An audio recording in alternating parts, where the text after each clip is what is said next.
आज मुख्यमंत्री को एक पत्र माध्यम एक कंपैरेटिव स्टेटमेंट तुलनात्मक एक चित्र देती कर्नाटक गवर्नमेंट एवं ओडिशा गवर्नमेंट कार्य संपर्क में गत 2 वर्ष से कौन कर आम ओडिशा राज्य में कौन है तार एक तुलनात्मक चित्र लोकाभिमुखी कार्यक्रम संपर्क मानक कर्नाटक में कांग्रेस शासित राज्य ओडिशा रे बीजेपी शासित राज्य सेठी कौन है ओडिशा रे कौन है से संपर्क में मात्र 5टी पॉइंट रे आपको व्याख्या कराई। आज ये प्रथम पत्र मो मुख्यमंत्री के लिखी आ परवर्ती अवस्था रे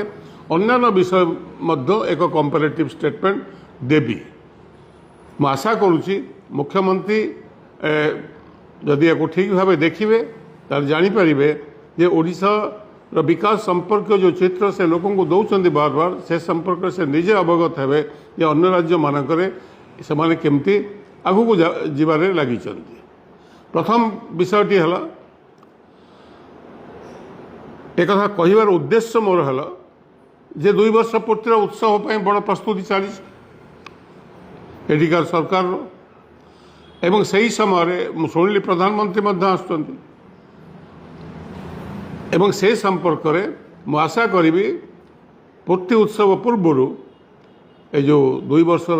सरकार पूर्ति उत्सव पूर्वर अति कम से संपर्क में किसी लोक स्पष्टीकरण देवे लोक किसी कहे। प्रथम है कर्नाटक राज्य गृहलक्ष्मी योजना अर्थात प्राय 1.5 कोटी महिला को प्रत्येक महिला को मासिक 2000 टंका दि जाऊँ। ओडिशा रे ठीक से ही एक योजना कराई सुभद्रा योजना समुदाय 1 कोटी महिला से 1.5 कोटी ये 1 कोटी प्रत्येक महिला मासिक पाँच मात्र 833 टंका से 2000 पाँच कर्नाटक रे एटी 833 टंका।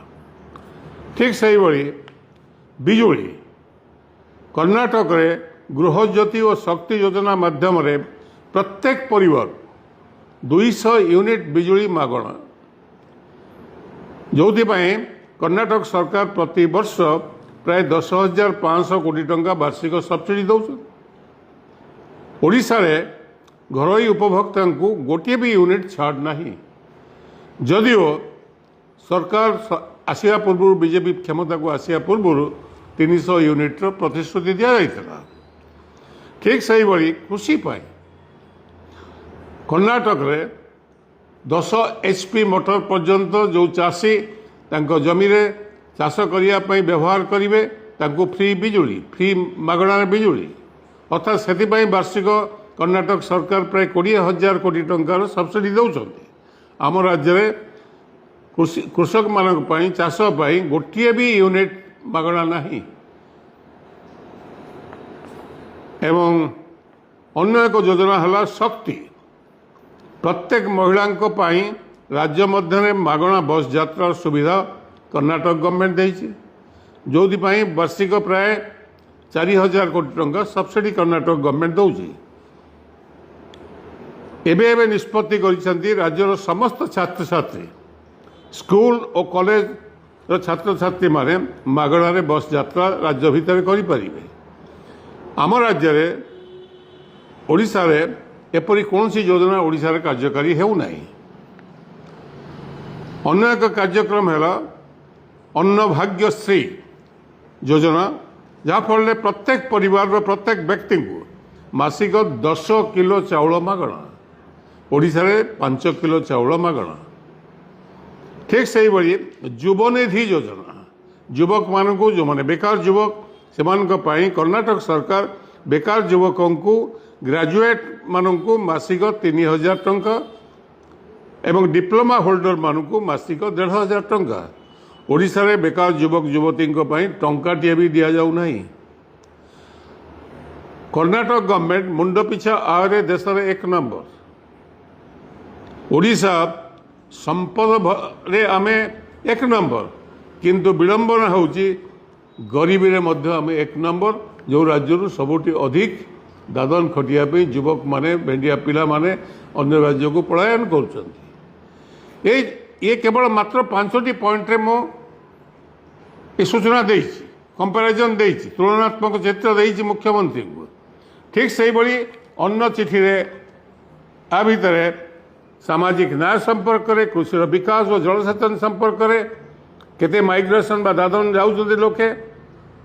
एवं केते एम्प्लॉयमेंट क्रिएट हेछि कर्नाटक रे डिफरेंट सेक्टर मानक स्वास्थ्य विकास संपर्क करे से कौटी आमे कौटी टेक्सटाइल सेक्टर रे विशेष करी गारमेंट मैन्युफैक्चर रे केमती लक्ष लक्ष पिला महिला माने काम कौन तार एक चित्र आम राज्य कौन है से संपर्क में तार भी एक चित्र दिज्व माइनिंग सेक्टर रे आम जो 50% माइनिंग आम कंट्रीब्यूट करुचु समग्र देशर कर्नाटक रे मात्र 10% ता सत्ते सेमाने केते रेवेन्यू अर्न कर आम केते रेवेन्यू पाऊँ से तुलन में ताकू आमको देखा पड़ो शिक्षा क्षेत्र में वैश्विक शिक्षा रे अन्य शिक्षा रे सेमाने केते आगरे आमे कौटी अच्छु तार एक चित्र दिज्व एवं विशेषकर मिनिमम वेज लेबर मान को केते सेमान दौरान आमे केते एठी दौचे तार भी एक चित्र दिज्व किंतु प्रथमतः ये 5टी विषय पर मु मुख्यमंत्री को एक चित्र देइछि एवं ओडिशावासी या अनुध्यान करेंगे से लगी संवादपत्र मान को आर कॉपी पठे दूची मु आशा करी लोक अध्ययन करेंगे एवं आवश्यक हेले यदि पत्र लिखा आवश्यकता पड़ो प्रत्येक नागरिक प्रत्येक व्यक्ति ओडिशा मुख्यमंत्री को ए संपर्क में पत्र लिखे बोली मु आशा करुँच केवल आज मोर कहवा कथा लोकंर विचार पाई ये कंपेरेटिव स्टेटमेंट बा तुलनात्मक चित्र को मु लोक निकट रखिली और मुख्यमंत्री को पत्र माध्यम एक कथा मुझे कही सारी नमस्कार धन्यवाद।